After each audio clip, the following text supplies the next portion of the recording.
kaya niya patunahan na magtulad ng bagong communities sa Panginoon sa Santa Maria. Morning. Morning, church. Busy family. Thank you po. Thank you mga sa tanan. Ako na di po dito. Okay, we praise the Lord for this wonderful morning na binigay mo sa akin ang pagkakataon na kayo po ay makasama today. Kaya ako yung papasalamat and busy family for your prayer, encouragement, yung support ako ninyo sa inyong pastor. Ayan. God is not done yet. Ayan. Hindi pa po tapos ang Panginoon sa life namin, sa family. Kung paano niyo po sinimulan, lang po po tatapusin niyo yun. Tuwing ka magkapangkaan ng mga gawa niyo through us sa family na nag-devote ng aming buhay para sa kaluwalhatian ng kanyang buhay. Kaya ang lagi ko panalangin bilang pastor, here I am, Lord, use me and my family mightily, effectively, and powerfully sa gawain ng Panginoon. Gusto ko lang po mag-share sa inyo ng istorya. Yeah, medyo okay na po ito. Please hear it. I started my pastoral ministry Challenge this year 2008 with a vision in mind that pastoral is a task to be done with my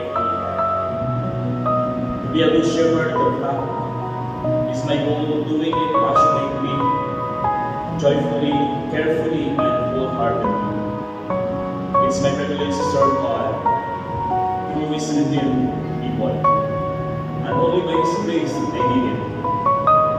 Leading the church not easy but worth it.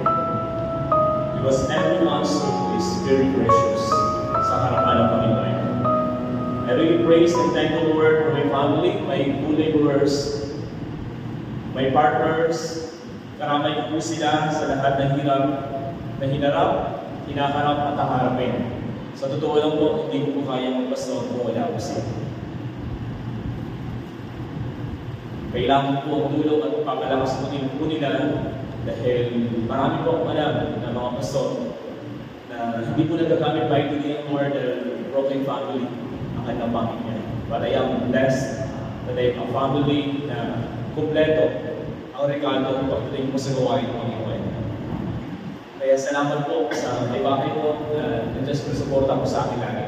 And even my two lovely ladies, and they are gifted, ginagamit niyo sa word, my eldest daughter, she's now a leader of our young people in JLMCC, and he's also a teacher ng SS or Saturday school doon din sa JLMCC. And she's gifted ng mga instrumento na pwede po niya gamitin para sa kaluwalhatian ng Panginoon. Kagaya na sinabi ni Pastor Roman kanina, she's also gifted sa tambourine dancing. And sa youngest daughter ko po, simple lang siyang bata. Ayan. She's a friendly kid. And then, siya po ang nabibigay po sa amin ng joy. Tuwing kami po ay nasa bahay po namin. Kaya mabait, bata ko sa tuwing. Kaya salamat po sa Panginoon. Kaya ito po, ako po ay nagpapasalamat sa kabuhian ng Panginoon. And now, ako po ay nakafocus ngayon sa Bulacan, sa kami Private Faith Fellowship. At halos po wala po akong masyadong gawain sa JLMCC. Pinaubaya ko na po sa wife ko at sa kay Teacher Abel na sila po ang manghuna po doon. But from time to time, may slot po every Sunday na nag-preach po sa JLMCC.